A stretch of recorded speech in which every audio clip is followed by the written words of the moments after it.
Hello everybody, Mr. West again. I bet you never thought we would be here again doing videos on a weekly basis. I bet you didn't think we'd be having snow days and closing the school again. So I apologise for all the inconvenience to those families for today. But as you know, looking out the window, it's pretty shocking. So thank you for your understanding with that one. Hello everybody. It's been a very, very busy 2 weeks. Sorry I didn't speak to you last week. There just was too much going on. As you probably know, many head teachers, principals, and senior leaders have had to work all over Christmas trying to pull things together. So I'm going to share some of that work with you now, and then I'll explain to you what's going to happen over the next few days into next week, and how we will stay in touch with you as we get through this next phase of lockdown and the next phase of the pandemic. But thank you for joining us today. I do appreciate it. Right, let's start with trying to allay some anxieties around GCSEs and A levels. Okay. There's all sorts of things being put out in the media, and this is addressing year 11s and year 13s principally, but also other students who are sitting examinations. So there's a lot going around at the moment, and learning from the first lockdown, I kind of shared some of the speculation and kind of shaped ideas forward. I'm probably going to do less of that speculation this time, because I think what we've all learned from the first time is that the education and school system is changing by the day, and you'll have read yourself, and I'm not being political, I promise, there's lots of U-turns. And actually, in defence of the government, those U-turns have been put in there because things are evolving so quickly. And I think that we're all having to catch our breath 1 minute, and then things change the next. And in the old days, I think we used to complain about the goalposts moving all the time, and that caused a lot of frustration. I think, yes, the goalposts are moving again quickly, but I think it's the right things. It's for the right things, for the right reasons, to try and get us through this. So decisions made at government level are being made quickly, and you'd expect them to be made at school level quickly as well, and which is what we're doing. Now, lots of things have changed in the last few days behind the scenes and the last few weeks, which I'm going to share with you. So let's just address the GCSE and A levels. Currently, it's highly likely that you'll have to sit some form of formal assessment in school that will be supervised by the teachers. Okay, so why am I telling you that? Well, one, because you need to prepare for yourselves for those assessments. There won't be examinations, but there will be formal tests. We're all used to doing PPEs, and we're all used to doing formal testing in classrooms, so it's going to be something very similar to that, but it won't be like an examination where you're sitting in an exam hall at this point. So we will prepare you for those tests when that information is shared with us, but at the present time, it's still in consultation mode. And as we've learned for the last time when I shared with you, consultation means that the policymakers, the people that are going to determine this, Ofqual and the Department of Education, are going to talk to people like myself, the teaching unions, the associations that support head teachers, and lots of other people in the sector, not least employers, university and colleges.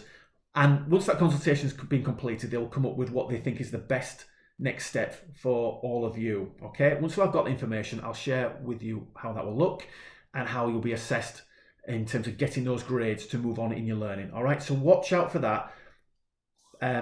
But all I can say at the minute is it's really, really important to continue to work with the remote learning that's been provided for you. Okay, that learning is consistent with your curriculum that you would have been taught in the classroom, so it's absolutely appropriate, and it will help you prepare for those assessments. If you do well in those assessments, you're going to get good grades. Okay, it's as straightforward as that. We need that evidence from you in terms of the quality of the work that you produce to help us as teachers give you the best possible grades. Once you've got those grades, that opens all the doors for you in terms of what you want to do next, whether you go to sixth form at Temple Moore, whether you go to another post-16 provider, whether you're in year 13, you go into university, apprenticeship or employment. Okay, we want to be able to get you ready for that next step, so you need to help us. Okay, so doing your work now, getting things done, getting it submitted, engaging with your teachers, engaging with class charts and also with teams is absolutely critical at this point. It is not a time for putting your feet up and thinking it's all going to be okay. Okay, you are in control of your own destiny.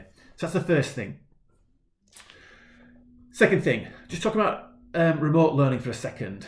The current provision that we have around class charts, etc. It's really important that you don't just log on, look at the piece of work, and then that's it. Okay, you need to log on, We've carefully planned the cycle of learning to help you manage your workload so you're not overawed by the whole experience of working on your own. Okay? Log on, do that work, submit it to the deadlines at the end of the week. If you're having difficulties, which we all do at times, please contact your teacher, okay, and they will work with you, okay? But don't just open it and then just forget about it. Log on, look at the work. If it's difficult and you find it really challenging, get in touch with your teacher, okay? You know how to do that, and let's work together to try and make sure that you can provide some work and we can give you some feedback and you can learn and progress. And when you come back, we haven't lost too much in terms of your overall learning and preparing for your next steps like year 11 and year 13s. Okay, so that's that bit. Right, so let's talk now about changes to remote learning. You'll receive a letter this afternoon. This is for parents, but I'm sure parents will share this with all students. So the plan is, in very short summary, is that we're going to move to more live lessons. Now, post-16 students in year 12 and 13 enjoy live lessons pretty much across the board, okay? So what I mean by live lessons is that you've got a video, either recording like this that you can watch and you can interact with the teacher, or you've got an actual live interchange, such as the use of Teams, okay? So we're going to do some more of that. There's been a lot of push around this, and I wrote to parents, I think on the 24th of November, explaining some of the barriers that are the reasons why we couldn't actually roll it out across the school. Since then, myself and my leaders worked all over Christmas to try and remove some of those barriers. So one of the biggest issues we had was around devices. So we've managed to get donations from the Rotary Club. We've got some money from them. We're really grateful for that. We've been working with local councillors. We've been working with a number of companies across the whole of Leeds who are able to repurpose second-hand laptops, wipe them clean, and then get them distributed to our families in the most need. So we'll be able to do a bit of work there. We've had donations from parents, thank you, and from other community groups getting second-hand laptops. And also then we've been able to access brand new laptops via the government. We've been able to get some money elsewhere, and we've been able to pull a few strings. And essentially, we've got over 90% of students now in a position to have at least access to a device. And that's also great news in terms of access to the internet as well. We've been able to work in the background, and now we've got very high proportions of students with broadband or Wi-Fi or dongle or internet access. So that is a huge piece of work that's been going on in the background. So we're in a much stronger position in order to be able to deliver live lessons. And as I say, this is just a summary, but the detail will be in this letter. It looks like this, okay? And it'll be sent out by the app. All the details will be in there, and I encourage you to read it carefully, digest it, and then obviously get in touch with your pastoral officer or your teachers and just ask them how it will work. Now, I just want to talk about expectations for live lessons. First of all, just so we're clear, we won't be doing 5 hours of live lessons every day. Okay, I'm going to explain to you why. All right. When you speak to colleagues across other schools, it's generating incredible amounts of pressure for students and staff. Okay, and I'm not going to do that. Right?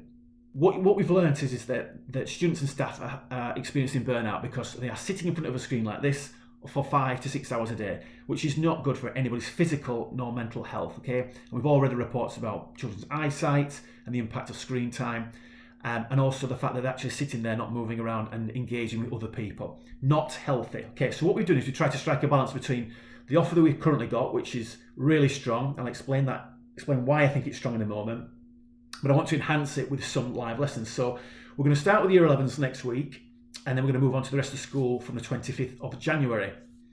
And we're looking at, on average, probably about 2 hours of instruction a day. Now, that will not involve a teacher on a screen talking at children for an hour. We don't teach like that in lessons.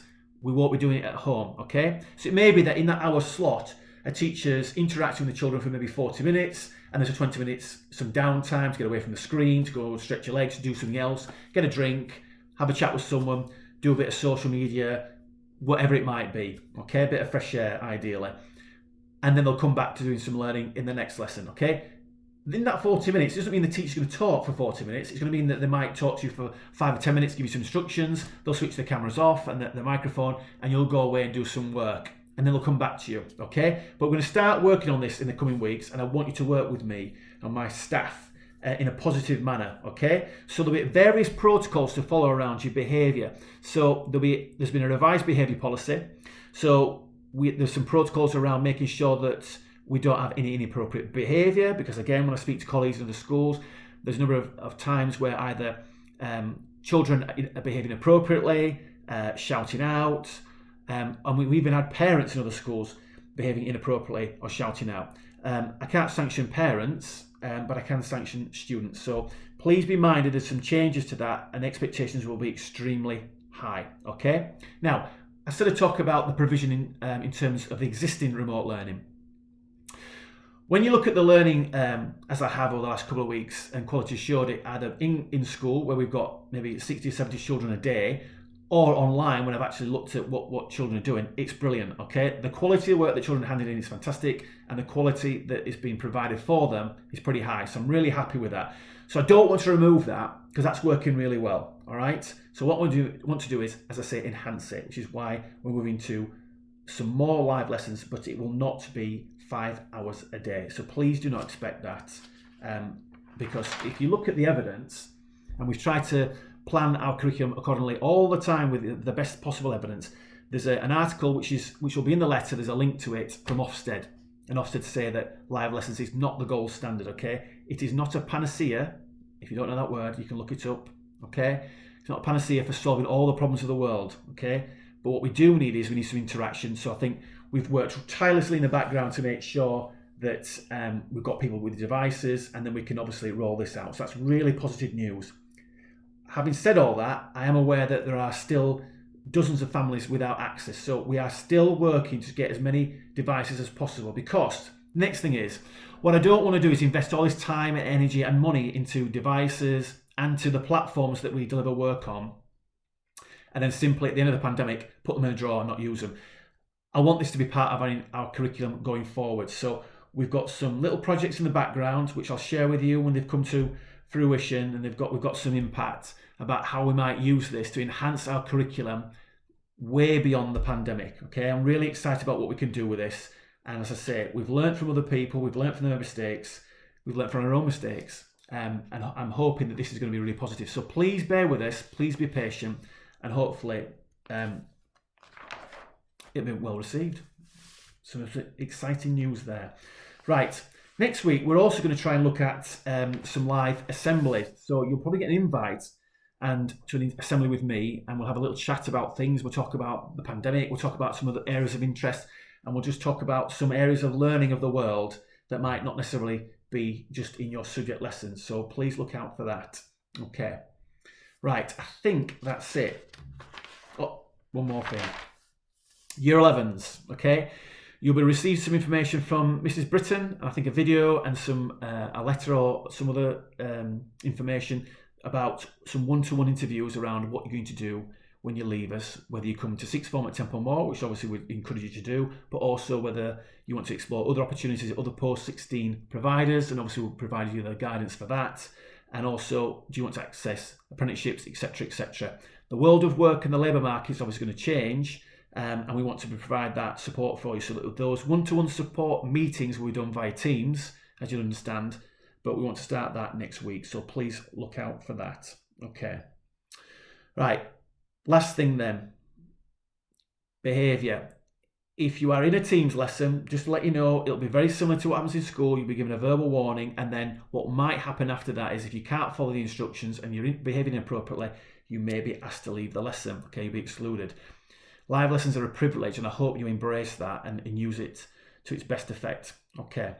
Right, lots of information will come out via the app and via letters in the coming days, and I'll try and speak to you next week, either live in an assembly, or we'll do a video address in a similar fashion to this next Friday. In the meantime, I wish you all well, and I hope you have a good weekend and make the most of the snow, and hopefully it'll be gone by Monday. Best wishes to you all. Bye for now.